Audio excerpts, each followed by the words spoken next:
Hello everyone, welcome to Edu Plus. അപ്പം നമ്മൾ ഇന്ന് ഡിസ്കസ് ചെയ്യണ ടോപ്പിക്ക് വേരിയബിൾസ് ഇൻ ലേണിംഗ് എന്നുള്ള ടോപ്പിക്കാണ്. സെക്കൻഡ് സെമ്മിലെ സൈക്കോളജിയിൽ ഫസ്റ്റ് യൂണിറ്റിൽ വരുന്ന ടോപ്പിക്കാണ്. അപ്പോൾ ഇതിൽ എന്തൊക്കെയാണ് വരുന്നത് നോക്കാം. ഇതിൽ വേരിയബിൾസിൽ 3 കാര്യമാണ് മെയിനായിട്ട് പറയുന്നത്. വേരിയബിൾസ് എന്ന് പറഞ്ഞാൽ തന്നെ നമ്മുടെ ലേണിങ്ങിനെ എഫക്റ്റ് ചെയ്യുന്ന ഫാക്ടേഴ്സ്, എന്തൊക്കെ കാര്യങ്ങളാണ് നമ്മുടെ പഠനത്തിനെ ബാധിക്കുന്നത് എന്നുള്ളതാണ് ഈ വേരിയബിൾസ് ഇൻ ലേണിംഗ് കൊണ്ട് ഉദ്ദേശിക്കുന്നത്. അപ്പോൾ അതിൽ 3 കാര്യങ്ങളാണ് പ്രധാനമായിട്ടും പറയുന്നത്. ഒന്നാമത്തേത് ഇൻഡിവിജ്വൽ വേരിയബിൾ, നമ്മൾ പഠിക്കുന്ന ആളുടെ ആ നേച്ചർ, നമ്മുടെ പഠിതാവിൻ്റെ ലേണറുടെ നേച്ചറാണ് ഈ ഇൻഡിവിജ്വൽ വേരിയബിൾ എന്ന് പറയുന്നത്.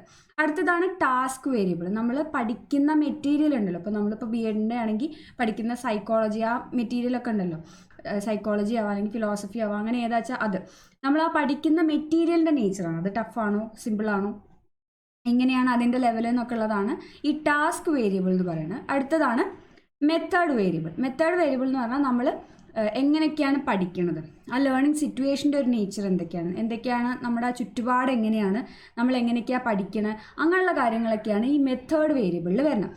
പിന്നെ ഇതിൽ തന്നെ ഉൾപ്പെടുത്താവുന്ന 2-3 ഫാക്ടറും കൂടി ഉണ്ട്. ഇപ്പം അഫക്റ്റീവ്, കൊഗ്നിറ്റീവ്, സോഷ്യലായിട്ടുള്ള കാര്യങ്ങൾ, ഫാക്ടേഴ്സ്, അങ്ങനത്തെ കാര്യങ്ങളുണ്ടല്ലോ, അതും കൂടിയൊക്കെ നമുക്ക് ഈ വേരിയബിൾസ് ഇൻ ലേണിങ്ങിൽ ഉൾപ്പെടുത്താനായിട്ട് സാധിക്കും. ഇതെന്താണ്, ഓരോന്നിലും വരുന്ന ഫാക്ടേഴ്സ്, ഉള്ളിൽ വരുന്ന കാര്യങ്ങൾ എന്തൊക്കെയാണെന്ന് നമുക്ക് നോക്കാം. ആദ്യം പറയണത് ഇൻഡിവിജ്വൽ വേരിയബിൾസ് ആണ്. ഇൻഡിവിജ്വൽ വേരിയബിൾസിൽ ആദ്യം പറയണത് തന്നെ മെച്ചുറേഷനാണ്. അപ്പോൾ അത് നമ്മൾ പഠിച്ചു കഴിഞ്ഞു, മുന്നേ ഒരു വീഡിയോ ചെയ്ത് കഴിഞ്ഞതാണ് മെച്ചുറേഷൻ ആൻഡ് ലേണിംഗ് എന്നൊക്കെ പറഞ്ഞിട്ട്. അപ്പോൾ മെച്യൂരിറ്റി എത്തണം, ലേണിങ്ങിൻ്റെ ഒരു പ്രീ റിക്വസിറ്റ് ആണ് മെച്ചുറേഷൻ, ഓൾറെഡി നമ്മൾ പഠിച്ചു കഴിഞ്ഞതാണ്. അപ്പോൾ മെച്ചുറേഷൻ, കറക്റ്റായിട്ടുള്ളൊരു മെച്ചുറേഷൻ എത്തിക്കഴിഞ്ഞാലാണ്, ഒരു ടോപ്പിക്ക് പഠിക്കുമ്പോൾ നമുക്ക് അതിന് വേണ്ടിയിട്ടുള്ളൊരു പക്വതയൊക്കെ എത്തിക്കഴിഞ്ഞാലാണ് അത് പഠിക്കാൻ കൂടുതൽ പറ്റുക എന്നാണ് പറയുന്നത്. അപ്പോൾ നമ്മൾ അന്ന് തന്നെ കഴിഞ്ഞ ക്ലാസ്സിൽ അതിൽ തന്നെ പറഞ്ഞിരുന്നു, നമ്മളിപ്പോൾ ഒരു പ്യൂബർട്ടീനൊക്കെ പറ്റി ആയതിന് ശേഷമാണ് നമ്മൾ റീപ്രൊഡക്ഷനും അങ്ങനെയുള്ള കാര്യങ്ങളൊക്കെ പഠിക്കുക. ഒരു 9-10 ക്ലാസ്സിലൊക്കെ എത്തുമ്പോഴാണ് പഠിക്കുക. അപ്പോൾ ആ ഒരു പ്രായവും മെച്യൂരിറ്റി ഒക്കെ എത്തുമ്പോൾ കുട്ടികൾക്ക് കുറച്ചും കൂടെ ആ ടോപ്പിക്ക് മനസ്സിലാക്കാനും പഠിക്കാനൊക്കെ പറ്റും. അങ്ങനെ ഓരോ ടോപ്പിക്കിനും അത് ഡിമാൻഡ് ചെയ്യുന്ന ഒരു മെച്ചുറേഷൻ എത്തിക്കഴിഞ്ഞാലാണ് പഠിക്കുന്നത്. അങ്ങനെയാണ് പഠിക്കുന്നതെന്നുണ്ടെങ്കിൽ നമുക്ക് എന്ത് ചെയ്യാൻ പറ്റും, നമ്മുടെ ലേണിങ്ങിനെ എൻഹാൻസ് ചെയ്യാൻ പറ്റും. അടുത്തതാണ് റെഡിനെസ് ടു ലേൺ എന്ന് പറയുന്നത്. അപ്പോൾ നമ്മൾ റെഡി ആവണം. ലേണർ റെഡി ആയിട്ടുള്ളൊരു സിറ്റുവേഷനിലാണ് പഠിക്കണമെന്നുണ്ടെങ്കിൽ എപ്പോഴും നമുക്ക് എന്ത് ചെയ്യാം, ലേണിങ്ങിനെ അത് എപ്പോഴും എൻഹാൻസ് ചെയ്യും. ഇപ്പം ഞാൻ പഠിക്കാൻ വില്ലിങ് ആണെന്നുണ്ടെങ്കിൽ എനിക്ക് പെട്ടെന്ന് വായിക്കുമ്പോൾ തന്നെ എനിക്ക് മനസ്സിലാവും, എനിക്ക് പഠിക്കണം എന്നുള്ള ആഗ്രഹം ഉണ്ടായിട്ട് പഠിക്കുകയാണെങ്കിൽ. ഇനി അതല്ല, നമ്മൾ മറ്റാരെങ്കിലും ഒക്കെ ഫോഴ്സ് ചെയ്ത് പഠിക്കുകയാണെങ്കിൽ എത്ര വായിച്ചാലും എത്ര സിമ്പിളായാലും അത് നമുക്ക് തലയിൽ കയറില്ല. അപ്പോൾ നമ്മുടെ റെഡിനെസ്സും ഒരു ഇൻഡിവിജ്വൽ വേരിയബിളിൽ വരുന്നതാണ്. ലേണിങ്ങിനെ ബാധിക്കുന്ന ഒരു കാര്യമാണ് നമ്മുടെ റെഡിനെസ് ടു ലേൺ, ലേണറുടെ റെഡിനെസ് ടു ലേൺ എന്ന് പറയുന്നത്. അടുത്തതാണ് ഏജ്, പ്രായം.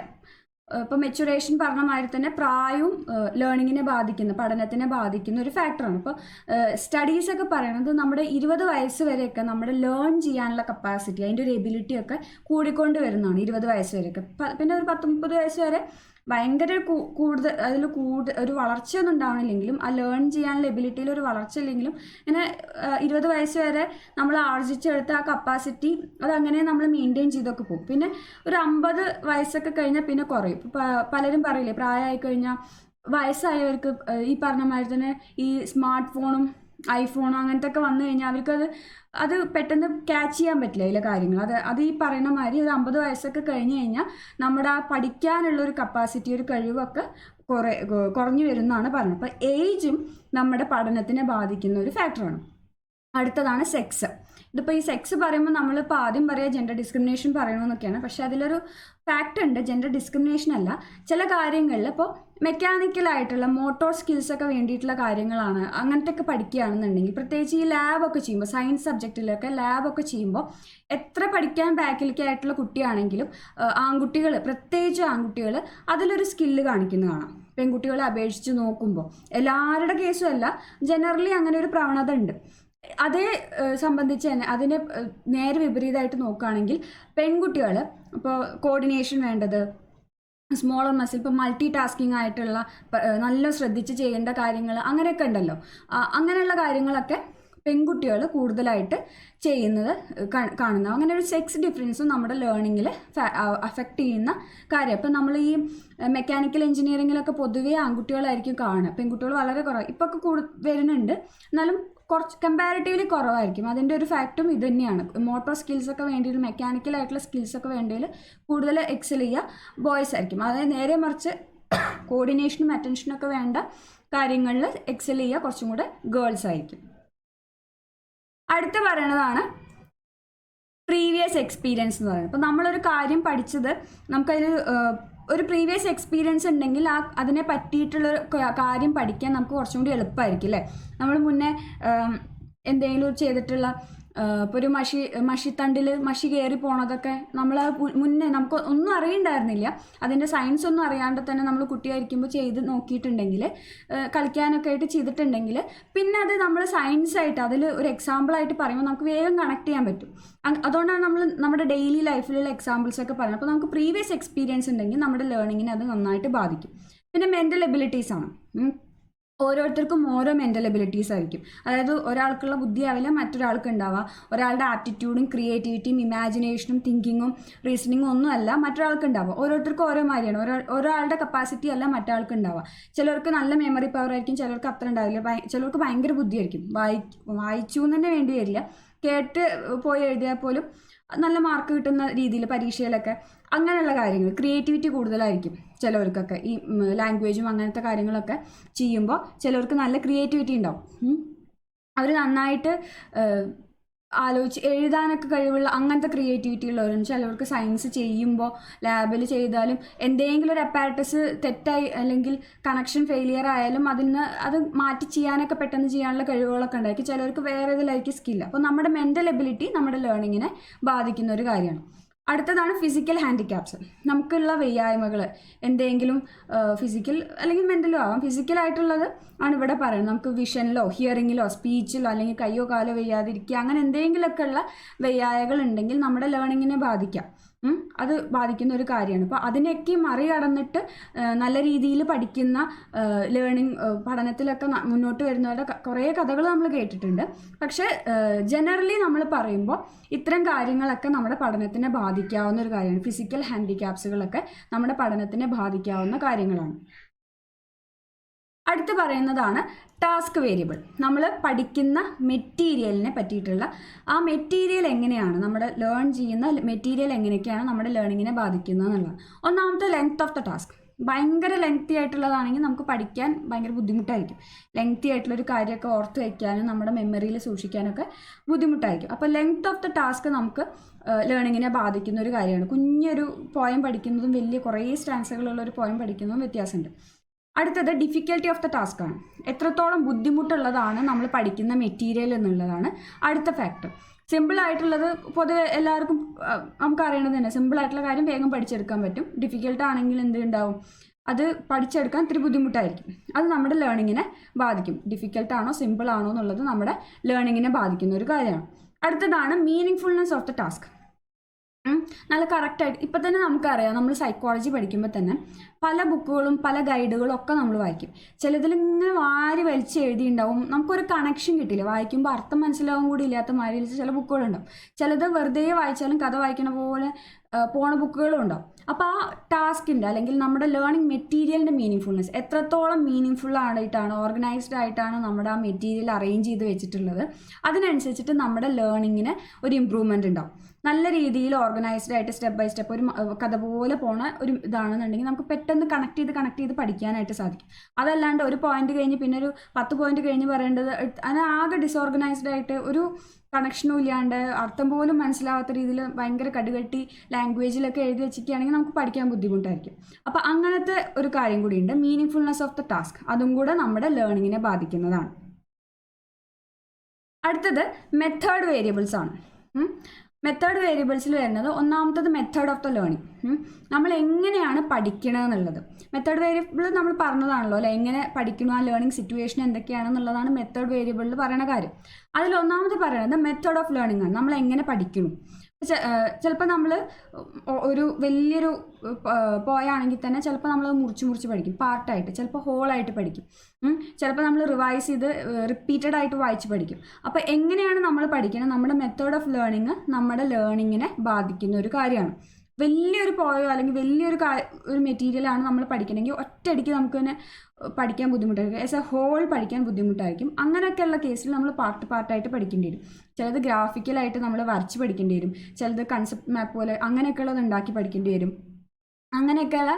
അപ്പോൾ നമ്മൾ ഏത് മെത്തേഡാണ് അഡോപ്റ്റ് ചെയ്യണമെന്നുള്ളത് നമ്മുടെ ലേണിങ്ങിനെ ബാധിക്കുന്ന ഒരു കാര്യമാണ്. അടുത്തതാണ് എമൗണ്ട് ഓഫ് പ്രാക്ടീസ്. നമ്മൾ പറയണതാണ് practice makes a man perfect എന്നാണല്ലോ.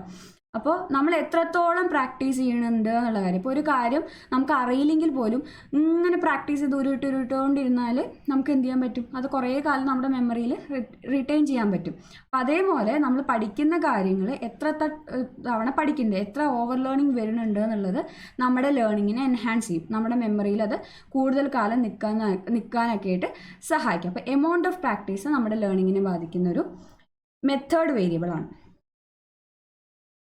അടുത്തതാണ് ഡിസ്ട്രിബ്യൂഷൻ ഓഫ് പ്രാക്ടീസ്. നമ്മൾ എങ്ങനെ ഡിസ്ട്രിബ്യൂട്ട് ചെയ്യണുണ്ട് നമ്മുടെ പ്രാക്ടീസിന്, എത്രത്തോളം നമ്മൾ എത്ര നേരം ഇരുന്ന് പഠിക്കുന്നുണ്ട്. കുറേ നേരം ഇരുന്ന് വായിക്കുന്നുണ്ടാവും. ചിലപ്പോൾ നമ്മൾ ഈ ലോകത്തൊന്നുമല്ല, ബുക്കുമായിട്ട് ഒരു ബന്ധം ഉണ്ടാവില്ല, വായിക്കുക തന്നെ ആയിരിക്കും. ചിലപ്പോൾ നമ്മൾ ഇടയിലൊക്കെ ഗ്യാപ്പ് ഇട്ടിട്ടായിരിക്കും. ചിലപ്പോൾ അത് അങ്ങനെ വായിക്കുന്നവർ നല്ല കോൺസെൻട്രേറ്റ് ചെയ്തിട്ടായിരിക്കും. ഇടയിലൊന്ന് വന്ന് ടി വി ഒക്കെ കണ്ട് ചിലപ്പോൾ ഇരിക്കണമൊക്കെ ഉണ്ടാവും. അവർ വായിക്കണേയില്ല പഠിക്കണേയില്ല എന്നൊന്നും പറയാൻ പറ്റില്ല. അപ്പോൾ നമ്മുടെ ആ പ്രാക്ടീസ് എങ്ങനെയാണെന്നുള്ളത്, ഡിസ്ട്രിബ്യൂട്ടഡ് ആയിട്ടാണോ, ഹോളായിട്ടുള്ള പ്രാക്ടീസ് ആണോ, ഒരു മോണോട്ടോണസ് ആയിട്ട് കുറേ നേരം ഇരുന്ന് പഠിക്കുകയാണോ, എങ്ങനെയൊക്കെയാണ് നമ്മൾ പഠിക്കുന്നത്, നമ്മുടെ ആ ലേണിങ്ങിൻ്റെ ആ പ്രാക്ടീസിൻ്റെ ഡിസ്ട്രിബ്യൂഷൻ എങ്ങനെയാണെന്നുള്ളത് നമ്മുടെ ലേണിങ്ങിനെ ബാധിക്കുന്ന ഒരു കാര്യമാണ്. അടുത്തതാണ് അവൈലബിലിറ്റി ഓഫ് ഇൻസെൻറ്റീവ്സ്. നമ്മൾ നന്നായി പഠിച്ചു കഴിഞ്ഞാൽ നമുക്ക് എന്തെങ്കിലുമൊക്കെ ഒരു കാര്യം വേണ്ടേ, ഒരു റീഇൻഫോഴ്സ്മെൻറ്റ്, പോസിറ്റീവായിട്ടുള്ളൊരു അതിനൊരു പോസിറ്റീവ് റീഇൻഫോഴ്സ്മെൻ്റ് ഒക്കെ കിട്ടുകയാണെങ്കിൽ നമുക്ക് പിന്നെയും പഠിക്കാനുള്ളൊരു പ്രചോദനവും മോട്ടിവേഷനൊക്കെ. ചിലപ്പോൾ ഒന്നും ഉണ്ടാവില്ല, നന്നായിട്ടുണ്ട്, നല്ല മാർക്ക് വാങ്ങിയിട്ടുണ്ടല്ലോ, മിടുക്കനായി അല്ലെങ്കിൽ മിടുക്കത്തിയായി എന്നുള്ളൊരു അങ്ങനെ ഒന്ന് പറഞ്ഞാൽ മാത്രം മതിയായിരിക്കും. അപ്പോൾ അങ്ങനെയൊക്കെ നമുക്ക് എത്രത്തോളം ഇൻസെൻറ്റീവ്സ് കിട്ടുന്നുണ്ട്, അതൊക്കെ എത്രത്തോളം കിട്ടുന്നുണ്ട് എന്നുള്ളതും നമ്മുടെ ലേണിങ്ങിനെ ബാധിക്കുന്ന ഒരു കാര്യമാണ്. അടുത്തതാണ് നേച്ചർ ഓഫ് സെൻസറി അപ്രോച്ച്. നമ്മൾ എപ്പോഴും പറയാം, നമ്മൾ multiple census R gate ways of knowledge എന്നാണ് പറയുക. നിങ്ങൾ ഫിലോസഫിയിലൊക്കെ പഠിച്ചിട്ടുണ്ടാവും. അപ്പോൾ നമ്മൾ മൾട്ടിപ്പിൾ സെൻസസ് ഉപയോഗിക്കുമ്പോൾ നിങ്ങൾ മനസ്സിലിങ്ങനെ വെറുതെ വായിക്കണത് തന്നെ ഒന്ന് ഉറക്കെ വായിച്ചാൽ കുറച്ചും കൂടെ, അപ്പോൾ കേൾക്കും കൂടി ചെയ്യില്ല, കുറച്ചും കൂടെ എഫക്റ്റീവ് ആവും. ഇപ്പം തന്നെ നിങ്ങൾ ഈ യൂട്യൂബിലൊക്കെ കാണുന്ന മാതിരി ഇപ്പോൾ വേറൊരാൾ പറയണ മാതിരി കാണിക്കുക, അല്ലെങ്കിൽ ഒരു ഫിഗറൊക്കെ വെച്ച് എക്സ്പ്ലെയിൻ ചെയ്യണത് കാണുക, ഒരു വീഡിയോ കാണുക, അങ്ങനെയൊക്കെ ചെയ്യുമ്പോൾ കുറച്ചും കൂടെ നിങ്ങൾ കാണുന്നുണ്ട്, കേൾക്കുന്നുണ്ട്, അതിൻ്റെ കൂടെ നിങ്ങൾ പറഞ്ഞ് പഠിക്കും കൂടി ചെയ്യുമ്പോൾ നിങ്ങളുടെ കുറേ സെൻസസ് അതിൽ ഇൻവോൾവ് ആണ്. അപ്പോൾ നമ്മുടെ എങ്ങനെയൊക്കെയാണ് നമ്മുടെ സെൻസറി അപ്രോച്ച് എന്നുള്ളത് നമ്മുടെ ലേണിങ്ങിനെ ബാധിക്കുന്ന മറ്റൊരു ഫാക്ടറാണ്. ഇനി പറയാനുള്ളത് ഇതിൻ്റെ കൂട്ടത്തിൽ തന്നെ പെടുത്താവുന്നതാണ് കോഗ്നിറ്റീവ് ഫാക്ടേഴ്സാണ്. നമ്മൾ നേരത്തെ പറഞ്ഞു, നമ്മുടെ കോഗ്നിറ്റീവ് ആയിട്ടുള്ള ഓരോരുത്തർക്കും ഓരോ മെൻ്റൽ എബിലിറ്റീസ് ആണ് ഉള്ളത്. ഇപ്പോൾ മെമ്മറിയും അറ്റൻഷനും പ്രോബ്ലം സോൾവിങ് സ്കില്ലൊക്കെ ഓരോരുത്തർക്കും ഓരോ മാതിരി ആയിരിക്കും. ഒരു മെമ്മറിയിൽ സൂക്ഷിക്കാനുള്ള കഴിവും അത് വേണ്ടപ്പോൾ അപ്ലൈ ചെയ്യാനുള്ള കഴിവും ഒക്കെ ഓരോരുത്തർക്കും ഓരോ മാതിരി ആയിരിക്കും. ആ ഒരു ഫാക്ടറാണ് ലേണിങ്ങിനെ എഫക്റ്റ് ചെയ്യുന്നത്. ചിലർക്ക് നന്നായിട്ട് കാണാപ്പാടം പഠിക്കാൻ പറ്റും, പക്ഷെ അതൊരു അപ്ലിക്കേഷൻ ലെവൽ ക്വസ്റ്റ്യൻ വന്നാൽ അത് അപ്ലൈ ചെയ്യാൻ പറ്റുന്നുണ്ടാവില്ല. ചിലർക്ക് കാര്യം മനസ്സിലാവുന്നതായിരിക്കും, അതിങ്ങനെ ഒരു എസ്സേ പോലെ കുറേ എഴുതാൻ പറ്റുന്നുണ്ടാവില്ല, പക്ഷെ ഒരു അപ്ലിക്കേഷൻ ലെവൽ ക്വസ്റ്റ്യൻ വന്നാൽ അവർക്ക് അത് ഇന്നതാണ് കാര്യം എന്ന് മനസ്സിലാക്കിയിട്ട് അത് അവിടെ അപ്ലൈ ചെയ്യാൻ പറ്റുന്നുണ്ടാവും. അപ്പോൾ ഓരോരുത്തരുടെയും സ്കില്ല് വേറെയാണ്. അപ്പോൾ കോഗ്നിറ്റീവ് ഫാക്ടേഴ്സ് നമ്മുടെ ലേണിങ്ങിനെ എഫക്റ്റ് ചെയ്യുന്നുണ്ട്. പിന്നെ എഫക്റ്റീവ് ഫാക്ടേഴ്സാണ് നമ്മുടെ ഇമോഷൻസ്, പിന്നെ ആറ്റിറ്റ്യൂഡ്, മോട്ടിവേഷൻ, ഇതൊക്കെയാണ് എഫക്റ്റീവ് ഫാക്ടേഴ്സിൽ വരുന്നത്. നമ്മൾ ഉള്ളിൽ നിന്ന് മോട്ടിവേറ്റഡ് ആയിട്ട് പഠിക്കുകയൊക്കെ ആണെങ്കിൽ നമുക്ക് കുറച്ചും കൂടെ നന്നായിട്ട് പഠിക്കാം. ചിലവർക്ക് അതങ്ങനെ ഉണ്ടാവും, ഇൻട്രിൻസിക് മോട്ടിവേറ്റഡ് ആയിരിക്കും ചിലവരെ പുറത്തുനിന്ന് ഇങ്ങനെ തള്ളി പഠിപ്പിക്കേണ്ടി വരും. അപ്പോൾ അതൊക്കെ നമ്മുടെ പഠിക്കാനുള്ള പോസിറ്റീവ് ആറ്റിറ്റ്യൂഡ്, ഇഷ്ടപ്പെട്ട് പഠിക്കുക എന്നൊക്കെ പറയില്ലേ, അങ്ങനെയൊക്കെ ഉള്ളവരാണെന്നുണ്ടെങ്കിൽ പഠിക്കാൻ കുറച്ചുകൂടി ഇൻട്രസ്റ്റ് ഉണ്ടാവും. അപ്പോൾ നമ്മുടെ എഫക്റ്റീവ് ആയിട്ടുള്ള ഇത്തരം ഫാക്ടേഴ്സ്, ഇമോഷൻസും മോട്ടിവേഷനും ആറ്റിറ്റ്യൂഡൊക്കെ പോലുള്ള ഫാക്ടേഴ്സ് എന്ത് ചെയ്യും, നമ്മുടെ ലേണിങ്ങിനെ ബാധിക്കുന്നതാണ്. അടുത്തതാണ് സോഷ്യോ കൾച്ചറൽ ഫാക്ടേഴ്സ് എന്ന് പറയുന്നത്. നമുക്ക് അറിയാവുന്ന കാര്യങ്ങൾ, നമ്മുടെ സോഷ്യലി കൾച്ചറലി നമ്മുടെ ചുറ്റുപാടും നടക്കുന്ന കാര്യങ്ങൾ, നമ്മുടെ ബാക്ക്ഗ്രൗണ്ട്, നമ്മളിപ്പോൾ നല്ല കുറച്ച് പ്രശ്നം പിടിച്ച ഫാമിലിയിൽ നിന്നാണ്, എപ്പോഴും തല്ലും വഴക്കൊക്കെയാണ്, അങ്ങനെയൊക്കെയുള്ള ഒരു ഫാമിലിയിൽ നിന്ന് വരികയാണ്, അല്ലെങ്കിൽ കുറച്ച് ഫിനാൻഷ്യൽ ക്രൈസിസ് ഉണ്ട്, അല്ലെങ്കിൽ നമ്മൾ വരുന്ന ഏരിയയിലെ കൾച്ചറൽ ഡിഫറൻസസുകൾ, നമ്മുടെ മുകളിലുള്ള പ്രഷർ, നമ്മൾ ഇന്നത് അച്ചീവ് ചെയ്യണം എന്നുള്ള പ്രഷറൊക്കെ ഉണ്ടല്ലോ. അങ്ങനെയൊക്കെ ഉണ്ടാകുമ്പോൾ നമ്മുടെ അങ്ങനെയുള്ള സോഷ്യോ കൾച്ചറൽ ഫാക്ടേഴ്സ് ഒക്കെ നമ്മുടെ ലേണിങ്ങിനെ എഫക്റ്റ് ചെയ്യും. ഇപ്പോൾ നമ്മൾ ഫുൾ A+10 വാങ്ങണം എന്ന് വിചാരിച്ചാൽ പ്രഷറൈസ് ചെയ്ത് നമ്മുടെ വീടും വീട്ടുകാരും ചുറ്റുവട്ടത്തുള്ളവരൊക്കെ പ്രഷറൈസ് ചെയ്യുകയാണെങ്കിൽ നമ്മൾ നന്നായിട്ട് പഠിക്കുകയാണെങ്കിലും നമുക്കൊരു ആകെപ്പാടൊരു സ്ട്രെസ്സ് വരുമല്ലോ. അപ്പോൾ ചിലപ്പോൾ നമ്മൾ പഠിച്ചത് എക്സാം ഹോളിൽ വരുമ്പോൾ എഴുതാനൊന്നും പറ്റിക്കോളണമെന്നില്ല. അപ്പോൾ അങ്ങനെയുള്ള കാര്യങ്ങളാണ് ഈ സോഷ്യോ കൾച്ചറൽ ഫാക്ടേഴ്സിൽ വരിക. അപ്പോൾ ഇത്രയും കാര്യങ്ങളാണ് നമ്മുടെ വേരിയബിൾസ് ഇൻ ലേണിങ്ങിൽ വരിക. ഇൻഡിവിജ്വൽ വേരിയബിൾസ് ഉണ്ട്, ലേണറിനെ ബാധിക്കുന്ന കാര്യങ്ങൾ, ലേണറുമായിട്ട് ബന്ധപ്പെട്ടിട്ടുള്ള കാര്യങ്ങളാണ് അതിൽ വരിക. Age, sex, previous experience, physical handicaps, അങ്ങനത്തെ കാര്യങ്ങൾ. അടുത്ത ടാസ്ക് വേരിയബിൾസ്, ടാസ്ക് ലേണിംഗ് മെറ്റീരിയലുമായിട്ട് ബന്ധപ്പെട്ട് അതിൻ്റെ ഡിഫിക്കൽട്ടി ലെവൽ, അത് എത്രത്തോളം ലെങ്തി ആണ്, അങ്ങനെയുള്ള കാര്യങ്ങളാണ് ടാസ്ക് വേരിയബിൾസ് വരിക. അടുത്ത മെത്തേഡ് വേരിയബിൾസ് ആണ്, നമ്മൾ എങ്ങനെയാണ് പഠിക്കണം എന്നുള്ളത്, ഡിസ്ട്രിബ്യൂട്ടഡ് ആയിട്ടാണോ, ഹോൾ ആൻഡ് പാർട്ടാണോ, എങ്ങനെയൊക്കെയാണ് പഠിക്കണം എന്നുള്ള കാര്യങ്ങളാണ് മെത്തേഡ് വേരിയബിൾസിൽ വരിക. പിന്നെ വരുന്നതാണ് കൊഗ്നിറ്റീവ് ഫാക്ടേഴ്സ്, നമ്മുടെ മോട്ടിവേഷൻ, പിന്നെ ആറ്റിറ്റ്യൂഡ്, അങ്ങനത്തെ കാര്യങ്ങളൊക്കെയാണ് നമ്മുടെ കൊഗ്നിറ്റീവ് ഫാക്ടേഴ്സിൽ വരുന്നത് നമ്മുടെ മെൻ്റൽ എബിലിറ്റീസ് ആണ്. നമുക്ക് എത്രത്തോളം ഇൻ്റലിജൻസും ക്രിയേറ്റിവിറ്റി അങ്ങനത്തെ കാര്യങ്ങളൊക്കെ ഉണ്ട്, പഠിച്ച കാര്യങ്ങൾ അപ്ലൈ ചെയ്യാൻ പറ്റും എന്നുള്ളതൊക്കെയാണ് കൊഗ്നിറ്റീവ് ഫാക്ടേഴ്സിൽ വരിക. അടുത്തത് അഫക്റ്റീവ് ഫാക്ടേഴ്സ്, അതിലാണ് നമ്മുടെ ആറ്റിറ്റ്യൂഡും ഇമോഷൻസും അങ്ങനത്തെ കാര്യങ്ങളും മോട്ടിവേഷനൊക്കെ വരിക അഫക്റ്റീവ് ഫാക്ടേഴ്സിൽ. സോഷ്യോ കൾച്ചറൽ ഫാക്ടേഴ്സിൽ നമ്മുടെ ഫാമിലി, ചുറ്റുപാട്, അങ്ങനെ അവിടെ നിന്നൊക്കെ വരുന്ന നമ്മുടെ ബാക്ക്ഗ്രൗണ്ട്, നമ്മുടെ സൊസൈറ്റൽ എക്സ്പെക്റ്റേഷൻസ്, കൾച്ചറൽ നോംസ്, അങ്ങനത്തെ കാര്യങ്ങളൊക്കെയാണ് സോഷ്യോ കൾച്ചറൽ ഫാക്ടേഴ്സിൽ വരിക. അപ്പോൾ ഇത്രയാണ് നമ്മുടെ ലേണിങ്ങിനെ അഫക്റ്റ് ചെയ്യുന്ന ഫാക്ടേഴ്സ് അല്ലെങ്കിൽ വേരിയബിൾസ് ഇൻ ഫാക്ടേഴ്സ് എന്ന് പറയുന്നത്. മനസ്സിലായെന്ന് വിചാരിക്കുന്നു. എന്തെങ്കിലും ഡൗട്ട് ഉണ്ടെങ്കിൽ നിങ്ങൾ കമൻറ്റ് ചെയ്ത് ചോദിക്കാം. താങ്ക്